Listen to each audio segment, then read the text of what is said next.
శ్రీమాత్రే నమ. జై గురు దత్తాత్రేయ నమ. ఈ వీడియోలో మనం ప్రస్తుతం గురువు యొక్క గమనంలో గురుగ్రహం 2025 సంవత్సరం ఆగస్టు 12వ తారీఖున ఈ గురువు తన సొంత నక్షత్రమైనటువంటి పునర్వసు నక్షత్రం మీదకి ప్రవేశించడం జరిగింది. సుమారుగా 2026 సంవత్సరం జూన్ 18వ తారీఖు వరకు సుమారుగా 310 రోజులు అత్యంత శుభగ్రహమైనటువంటి గురువు ఈ పునర్వసు నక్షత్రం మీద సంచరించడం జరుగుతుంది.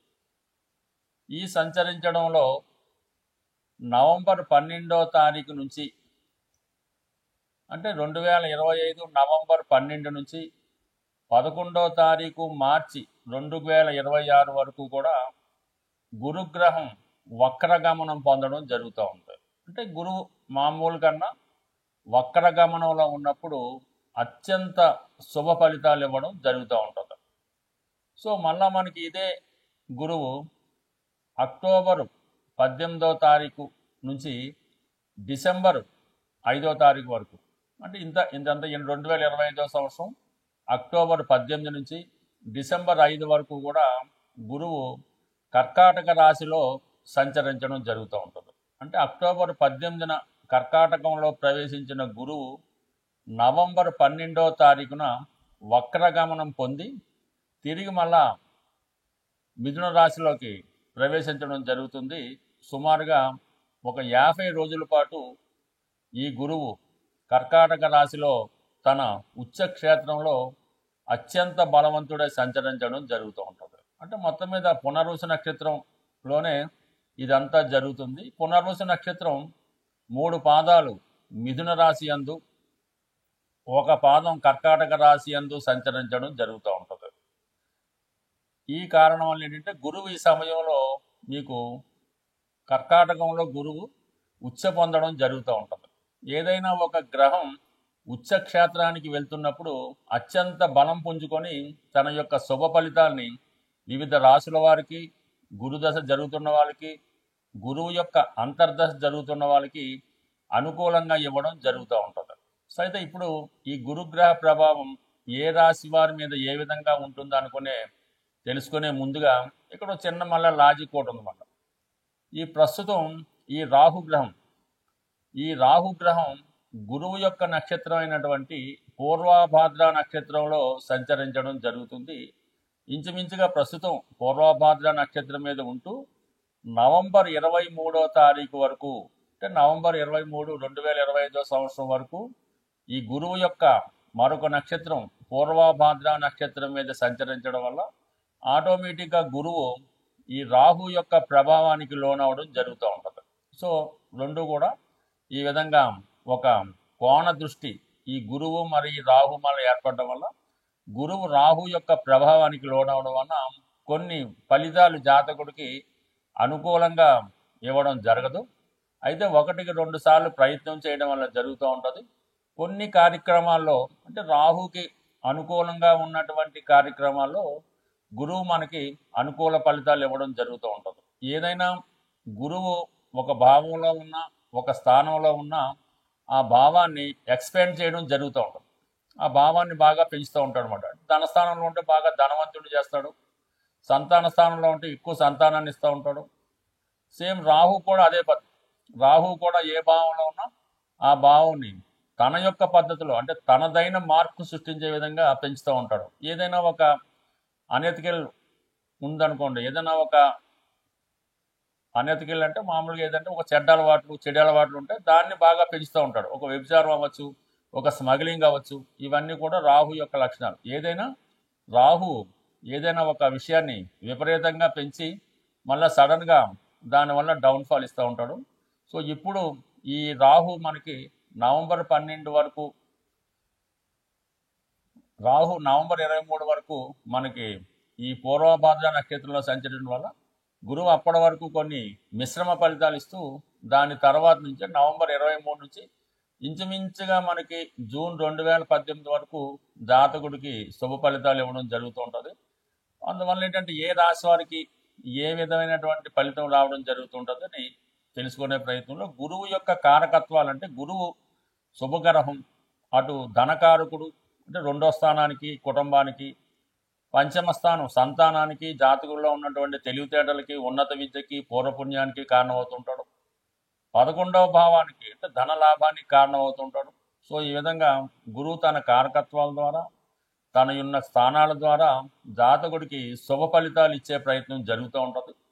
సో ఏదైనా ఒకే నక్షత్రంలో అంటే గురువు యొక్క నక్షత్రం అయినటువంటి పునర్వసులో ఈ 310 రోజులు అతి రేరుగా సంచరించడం జరుగుతూ ఉంటుంది. అంటే ఏదన్నా పునర్వసు నక్షత్రం అంటే చాలా బలమైన నక్షత్రం అన్నమాట. అంటే ఏదైనా ఒక ప్రాంతం కానీ, ఒక వ్యక్తి కానీ, ఒక వంశం కానీ ఏదైనా దారి తప్పుతున్నప్పుడు, అక్రమ మార్గాల్లో వెళ్తున్నప్పుడు, తన యొక్క ఉనికిని కోల్పోతున్నప్పుడు ఈ పునర్వసు నక్షత్రంలో ఆ కుటుంబంలోనూ ఆ ప్రాంతంలోనూ ఎవరో ఒకరు జన్మించి దాన్ని అంతా కూడా మళ్ళా తిరిగి కొత్తగా సామ్రాజ్యాన్ని స్థాపించడం, సస్యశ్యామలం చేయడం, అంతరించిపోతున్నటువంటి ఆ వంశ గౌరవాన్ని తిరిగి నిలబెట్టడానికి ఈ పునర్వసు నక్షత్రం కారణమవుతుంటుంది. అంటే పునర్వసు నక్షత్రం అన్నది ఏంటంటే తిరిగి సాధించడం మాట, అంటే పోగొట్టుకున్నటువంటి ప్రతిభని సాధించుకోవడం జరుగుతూ ఉంటుంది.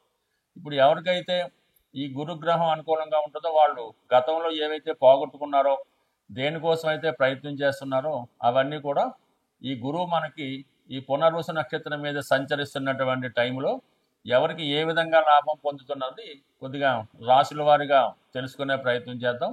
సో ఏదైనా ఈ డేట్లు ఇవన్నీ కూడా 1-2 సార్లు మీరు విని జాగ్రత్తగా గమనిస్తే అటు జ్యోతిష విద్యార్థులకి, జ్యోతిషంలో కొత్తగా ప్రవేశిస్తున్న వారికి, అలాగే మంచి ప్రయత్నాలు చేద్దామని ఎదురు చూస్తున్న వాళ్ళకి కూడా ఈ యొక్క వీడియో మీకు బాగా ఉపయోగపడుతుందని ఆశిస్తూ కొద్దిగా డీటెయిల్గా, కొద్దిగా పెద్ద వీడియో అయినా డీటెయిల్గా చెప్పడం జరిగింది.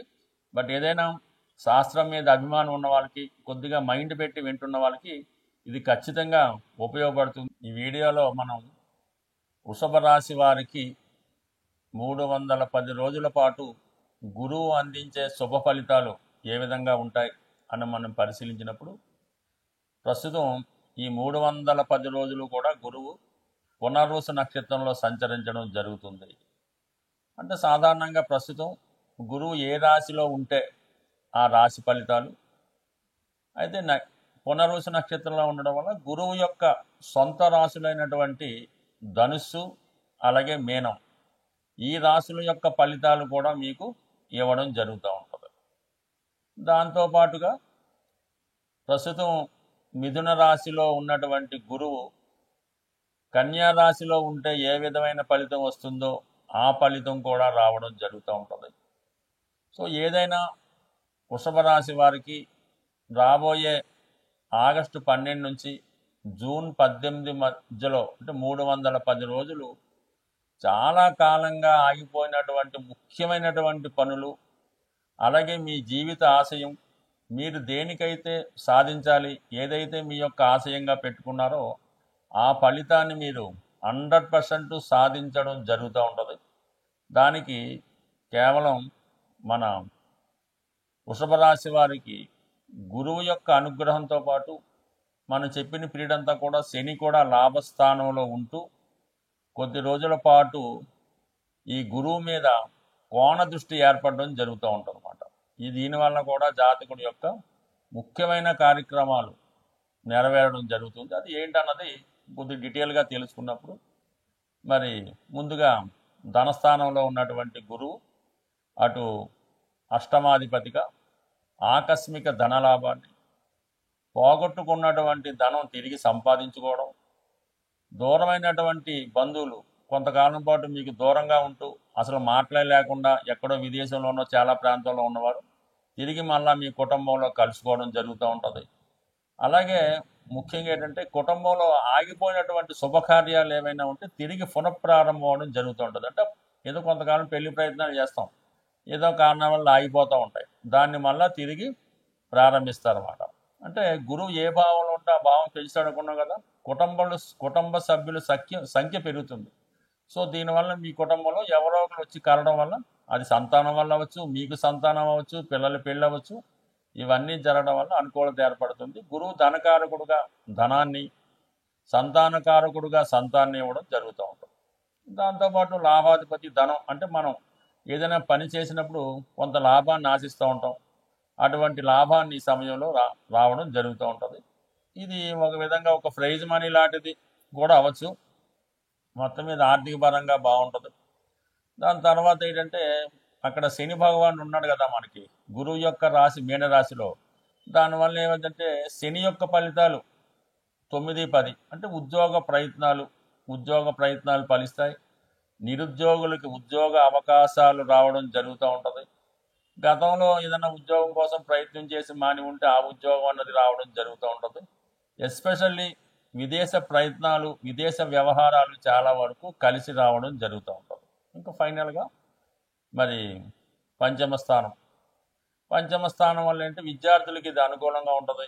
అలాగే ఈ ప్రేమ విషయాల్లో కొంతవరకు సక్సెస్ కూడా రావడం జరుగుతూ ఉంటుంది. అంటే 2లో ఉన్నటువంటి గురువు ఏం చేస్తాడంటే 2, 6, 10 అంటే ధర్మ త్రికోణాన్ని యాక్టివేట్ చేస్తాడు. దానివల్ల ఉద్యోగపరంగాను వ్యాపార పరంగా అనుకూలంగా ఉంటుంది. కొన్ని బాధ్యతలు ఏవైతే మీకు రెస్పాన్సిబిలిటీస్ ఉంటాయి, పిల్లల్ని చదివించాలి, పెళ్ళిళ్ళు చేయాలి, ఇటువంటి బాధ్యతలు ఏమైనా ఉంటే ఆ బాధ్యతలు సక్రమంగా నిర్వహిస్తారు. దాంట్లో మళ్ళా అక్టోబర్ 18 నుంచి డిసెంబర్ 5 మధ్యలో గురువు 3వ స్థానానికి రావడం జరుగుతుంది అన్నమాట. అంటే మొత్తం మీద ఉచ్చులోకి రావడం వల్ల మీకు మళ్ళా ఈ కొత్త ఫలితాలు అంటే కొత్త పరిచయాలు పెరుగుతూ ఉంటాయి.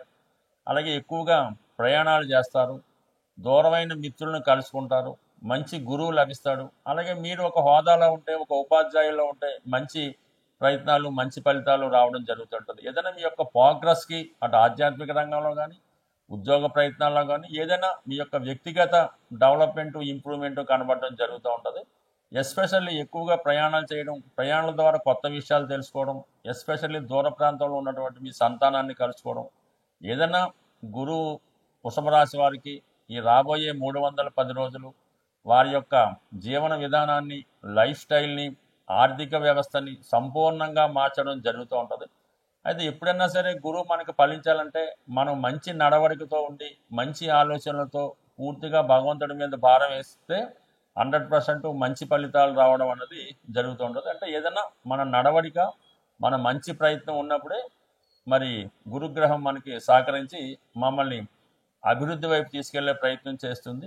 గురుగ్రహ అనుగ్రహం సంపాదించాలంటే మరి సాధారణంగా ఈ రాబోయే ఆశ్వీజ మాసం, ఈ కార్తీక మాసం, కొన్ని పండగలు వస్తుంటాయి కదా.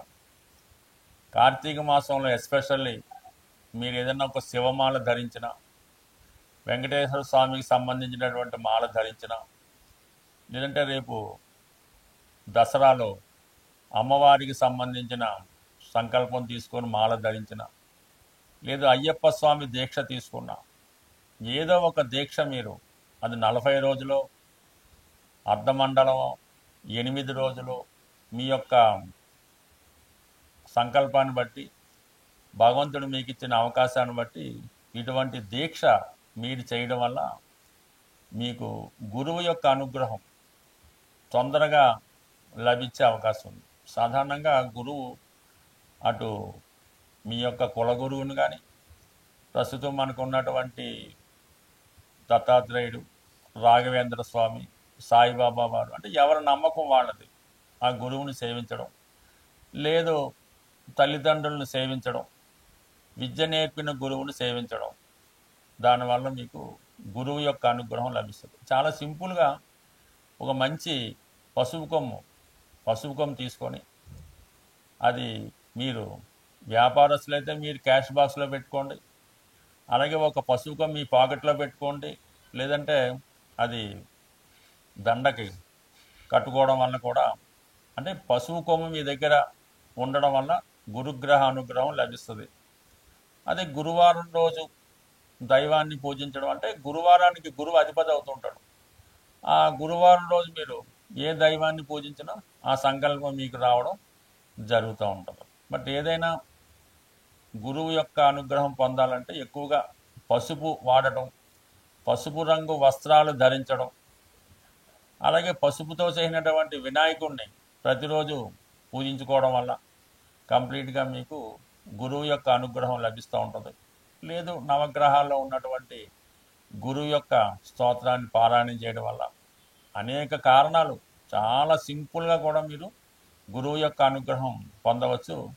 కేవలం విఘ్నేశ్వరుని గరికతో అర్చించడం వల్ల అయితేనే, వెంకటేశ్వర స్వామిని తులసి దళాలతో పూజించడం వల్ల అయితేనే, శివుణ్ణి శుభ్రమైనటువంటి గంగాజలంతో అభిషేకం చేయడం వల్ల అయితేనే, సో ఏ కార్యక్రమం చేపట్టినా కంప్లీట్గా మీకు గురుగ్రహ అనుగ్రహం లభిస్తుంది. గురుగ్రహ అనుగ్రహం ఉంటేనే జీవితంలో అదృష్టం దొరుకుతుంది. సో ఏదైనా మరి గురువు యొక్క అనుగ్రహం ప్రతి ఒక్కరు కూడా చాలా సులభంగా పొందవచ్చు. మీరు పెద్ద కష్టపడకుండా సులభంగా మన గురువులు చెప్తున్నటువంటి, అంటే చాగంటి కోటేశ్వరరావు గారు, సామవేదం షణ్ముఖ శర్మ గారు, వారు చెప్పినటువంటి ప్రసంగాలు విన్నా కూడా గురుగ్రహ అనుగ్రహం తప్పక లభిస్తుంది. స్వస్తి.